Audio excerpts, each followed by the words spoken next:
Welcome to the Salmon Runs YouTube. Enjoy the video. You start by opening Minecraft on your mobile and loading the world you want a snapshot. Once loaded, make a manual backup of the world file to avoid data loss, then navigate to settings to confirm you have the latest Bedrock release. If you plan to capture a technical or experimental feature, enable experimental features now.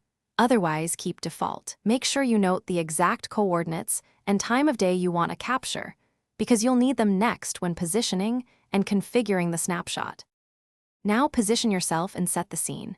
Move to the coordinates, adjust FOV and camera angle for composition, and set the time of day to get ideal lighting. Once done, toggle HUD visibility and render distance to maximize clarity. Make sure clouds and particles are set how you want them. Use the device's native screenshot button for quick captures or an external recording app if you need higher resolution or raw frames. If you record, scrub to the exact frame and export a still image for the snapshot. Finally, export the snapshot.